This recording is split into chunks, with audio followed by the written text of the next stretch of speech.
I didn't need the shelters when I first moved here. The guy that I moved here with, we did come together.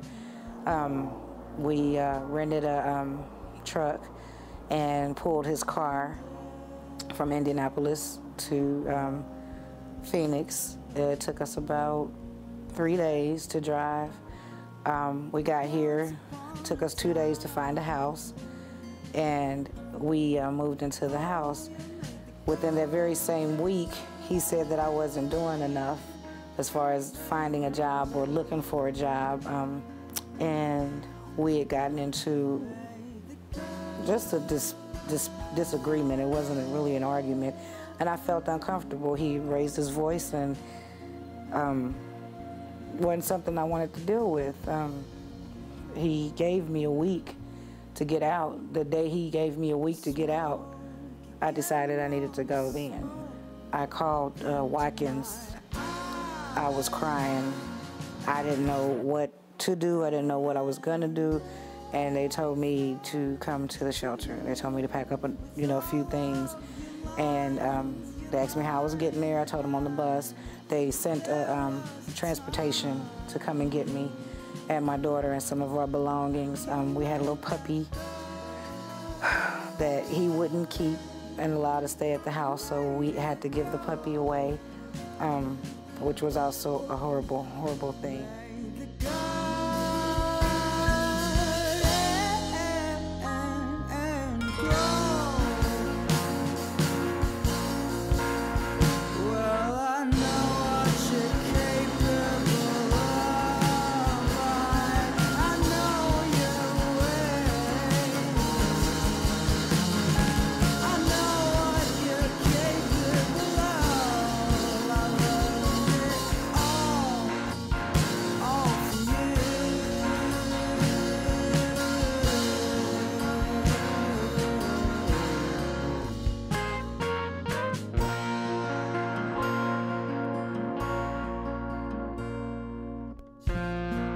You panhandle, you pretty much, would just wait until you've got enough to go out and eat. Sometimes people just donate food. There's a lot of places for the homeless to go eat and take showers, so that helps a lot. Just kind of getting resources from other homeless people and knowing where to go helps a lot.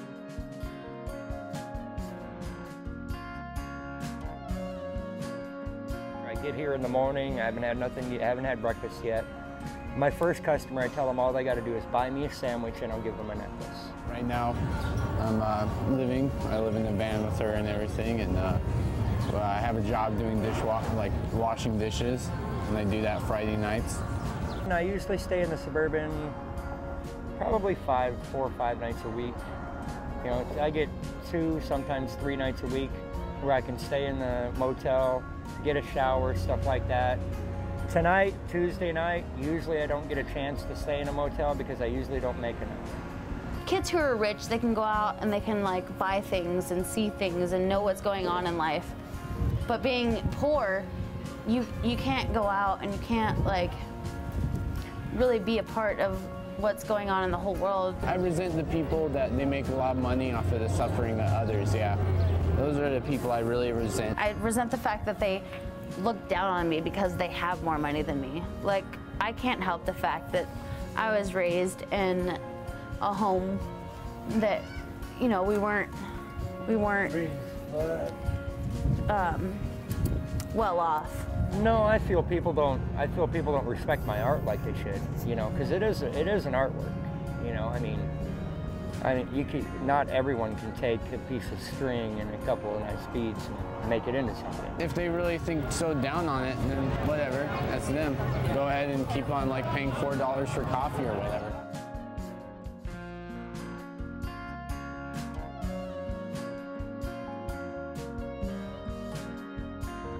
I do okay, I do enough to survive. Some weekends I do $250 to $400 on Saturday.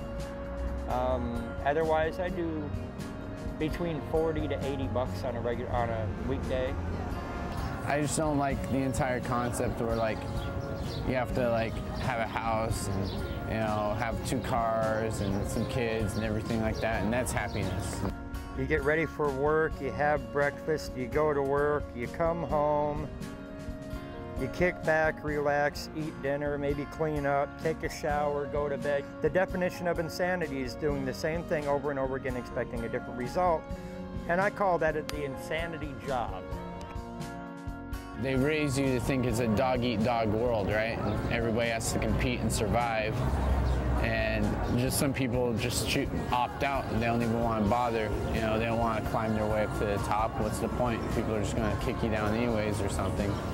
And so they just opt out. Some people just think that's giving up, and to me, it's not necessarily that. It's just not wanting to play the same game, you know? Money is evil. You know, I don't like money, but you got to have money to get things nowadays.